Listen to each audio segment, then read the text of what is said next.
ሺድ ጉንዳን ነው የሚመስሉት። ያነህና አንተ በመሬት ላይ በምትንቀሳቀስበት ጊዜ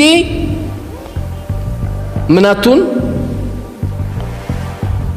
አትንበጣረር፣ መሬት የሚያንስበት ሰው ሆነ አትገኝ።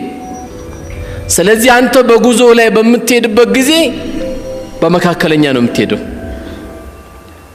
አንዳንዴ ከፍ አትበል ሲባል ደግሞ አንዳንዱ ዝቅ ብሎ ስብር ብሎ የሚሄድ ካለ ይሄ እብድ ነው። እሱ የራሱ እስልምና ስብራትን አይደለም የሚያስተምረው። ቀና ትላለህ፣ ማንንም ታከብራለህ። ዝቅ ማለት የሚባለው ነገር ምንድነው?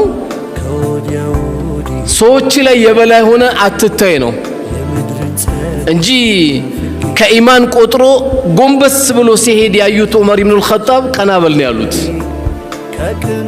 ቀና በል ነው ያሉት። ምክንያቱም እንዲህ ጎንበስ ብለህ የምትሄድ ከሆነ ከመኪና ትጋጫለህ። እስልምና ብድሩ ልትል ነው ከመኪና ተጋጭተህ ቀና ትላለህ። ድንገት ሰው ነህና ያየ ወንጀል ካለ አይንን ትሰብራለህ። የማይፈቀድ ነገር ካለ አይንን ሰበር ታረጋለህ።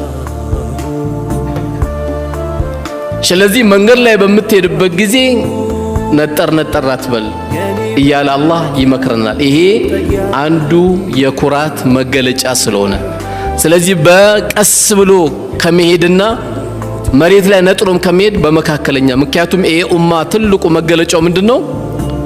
ኡመተል ወሰጥ ነው። በማንኛውም ነገር ይሄ ኡማ መካከለኛ ነው። ሲበላ አይኑ እስከሚያፈጥ ድረስ መብላት የለበትም። ሲበላ መካከለኛ መገለጫችን ስለሆነ ስንተኛ ሚሻንተኛለን። ጧት 5 ሰዓት ምንነሳ ከሆነ ይሄ በሽታ ነው፣ ሕክምና ይፈልጋል። ይሄም ትተዋለህ፣ ትተኛለህ። ሳይንሱ የፈቀደልህ ሰዓት አለ ሸሪዓው